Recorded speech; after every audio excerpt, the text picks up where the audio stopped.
दोस्तों आज के वीडियो में हम अभाज्य गुणनखंड करना सीखेंगे बहुत ही सिंपल तरीके से। अगर आपको भी अभाज्य गुणनखंड करना नहीं आता है तो वीडियो में बने रहिए, आप एक ही बार में सीख जाएंगे। ठीक है, तो चलिए फ्रेंड्स, हम बिना टाइम वेस्ट किए वीडियो को शुरू करते हैं। लेकिन उससे पहले आपसे एक छोटा सा रिक्वेस्ट है कि आप वीडियो को दिल से एक लाइक कर दीजिए, फिर हम अभाज्य गुणनखंड करना सीखेंगे। ठीक है, जल्दी से एक लाइक कर दीजिए। यहाँ पर देखिए दोस्तों, हमें इन सभी संख्याओं का अभाज्य गुणनखंड करना है।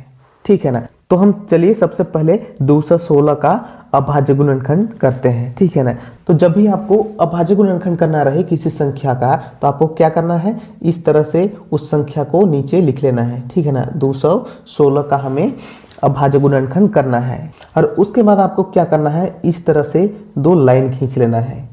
ठीक है, और इसको क्या करना है, छोटी सी छोटी संख्या लेना है यहाँ पर, जो कि ये संख्या को डिवाइड कर सके, काट सके।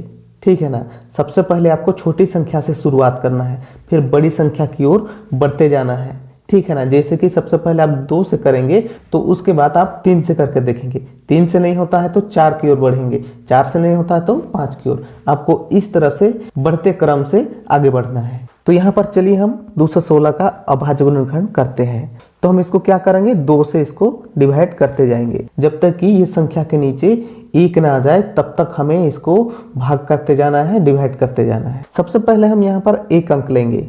ठीक है ना, और 2 से डिवाइड करेंगे तो देखिए 2 एकम 2 हो रहा है, 2 चला गया। अब आगे देखिए दोस्तों, यहाँ पर 1 है, तो 1 को हम 2 से डिवाइड देंगे तो नहीं लगेगा, इसलिए हमें क्या करना पड़ेगा, एक साथ 2 अंक लेना पड़ेगा। और उसके लिए हमें 2 अंक लेने के लिए यहाँ पर एक 0 लगाना पड़ेगा। अब देखिए यहाँ पर 1 और 6 मिलकर 16 हो गया।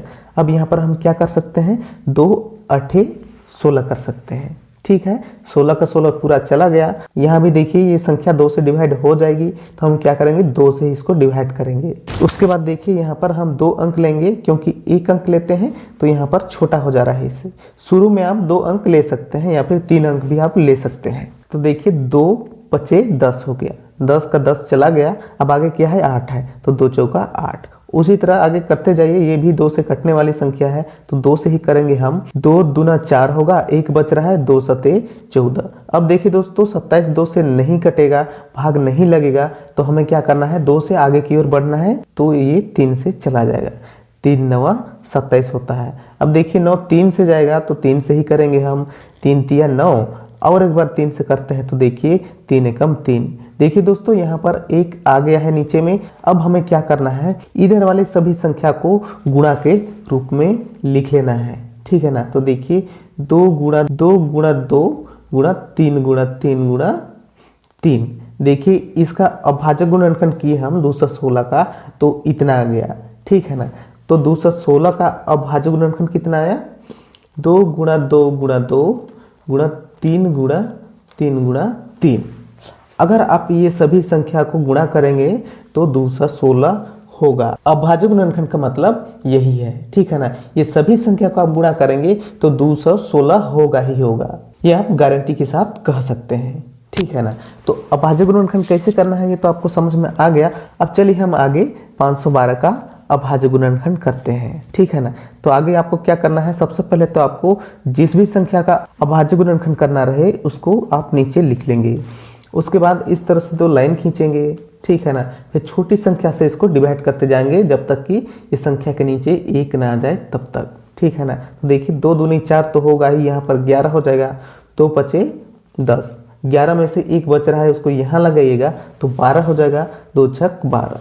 अब देखिए ये 2 से और कटेगी, तो 2 से ही करेंगे हम।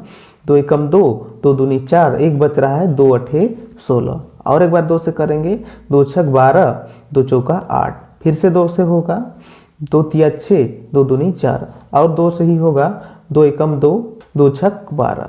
फिर से ये 2 से ही होगा, 2 8 16, और एक बार 2 से, 2 चौका 8। फिर से 2 से, 2 दूनी 4, और एक बार 2 से करते हैं तो देखिए 2 एकम 2।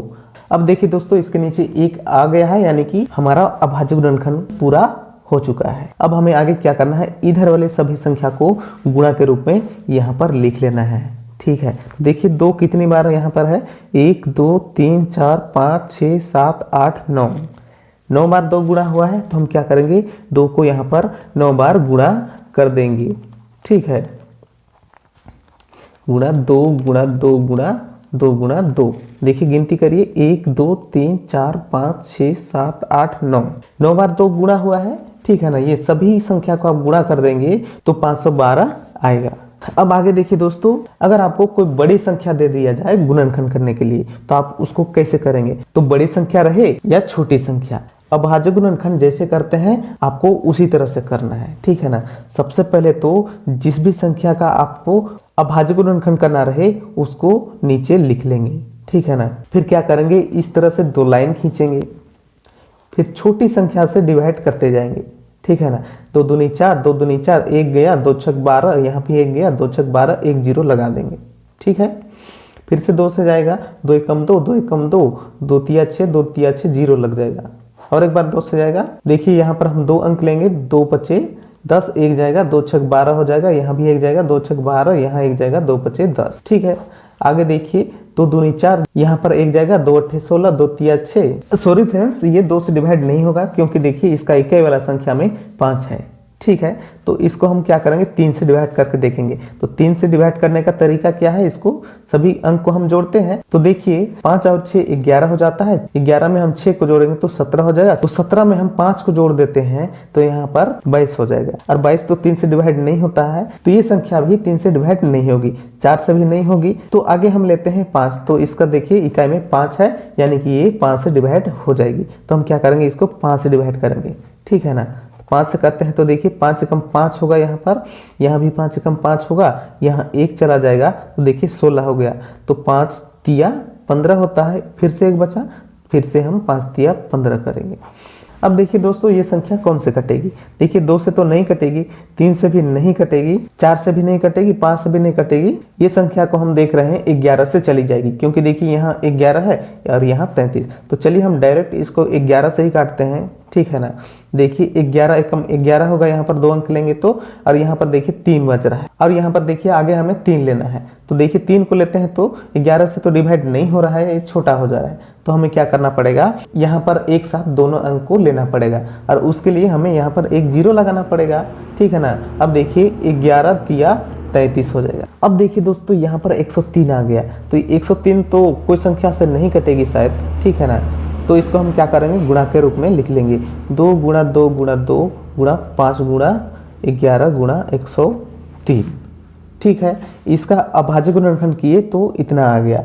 तो हम क्या करेंगे, इसको यहाँ पर लिख लेंगे, ठीक है। क्या है, 2 गुणा 2 गुणा 2 गुणा 5 गुणा 11 गुणा 103, ठीक है। तो देखिए इसको हम गुणनखंड किए तो इतना आ गया। तो इस तरीके से दोस्तों आपको अभाज्य गुणनखंड करना है, चाहे कितनी भी बड़ी संख्या हो या फिर छोटी संख्या। देखिए आगे हमें ये संख्या का अभाज्य गुणनखंड करना है, तो इसको आप क्या करेंगे, इसका अभाज्य गुणनखंड आप अपने से करेंगे और उसका आंसर कमेंट बॉक्स में देंगे, ठीक है ना। ये वाली संख्या को मैं आपके लिए होमवर्क में छोड़ रहा हूँ, ठीक है। तो चलिए फ्रेंड्स हम वीडियो को यहीं पर एंड करते हैं। मैं आशा करता हूं कि आपको अभाज्य गुणनखंड करना पूरा समझ में आ गया होगा। यदि समझ में आया हो तो प्लीज वीडियो को ज्यादा से ज्यादा अपने दोस्तों के साथ शेयर कीजिए, और चैनल को अभी तक भी सब्सक्राइब नहीं किए हैं तो चैनल को भी सब्सक्राइब जरूर कीजिए। धन्यवाद।